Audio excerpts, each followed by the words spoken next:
សម្រាប់បងប្អូនណាដែលកំពុងតែមានតម្រូវការយកប្រភេទការ៉ូបញ្ជាំងឬក៏គេហៅថាម៉ាប់ជ័របញ្ជាំងហ្នឹងណាជាពិសេសផ្ញើទៅបងប្អូនដែលធ្លាប់តែចុច like ចុច share ជាពិសេសអ្នកដែលបងប្អូនធ្លាប់ឆាតមក page ខ្ញុំសួររឿងតម្លៃបាទប៉ុន្តែអត់ទាន់បានកំងអត់ទាន់បានទិញអីហ្នឹងអញ្ចឹងមើលវីដេអូនេះកុំអាលអស់ទៅណាឬក៏កុំអាល scroll ទៅណាទេបាទគឺយើងនឹងប្រាប់ពីតម្លៃនៅក្នុងវីដេអូនេះតែម្ដងហើយបងប្អូនដែលកំពុងតែមានតម្រូវការតែមិនទាន់ចាំបាច់បងប្អូន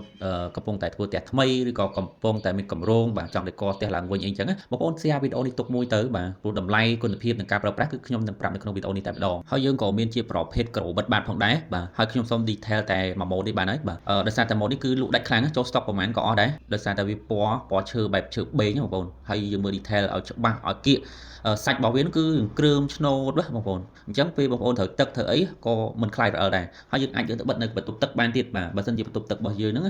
មានការ៉ូថ្មហើយបាទយើងយកអានឹងទៅបិទពីលើការ៉ូហ្នឹងទៅគឺបានបងប្អូនតែបើយើងយកទៅបិទទៅលើសាបផ្ទាល់នៅបន្ទប់ទឹកហ្មងគឺបិទអត់កើតទេប៉ុន្តែបន្ទប់ទូទៅគឺយើងបិទបានណាមិនថាលើសាបលើក្តារលើការ៉ូចាស់ចាយទេគឺយើងបិទបានទាំងអស់តើតើជាមួយនឹងគុណភាពបងប្អូនតែងតែសួរថាយើងប្រើបានប្រហែលឆ្នាំដែរប្រើបានយូរអត់បាទតើតើទៅនឹងគុណភាពឬក៏ quality របស់វាគឺយើងមិន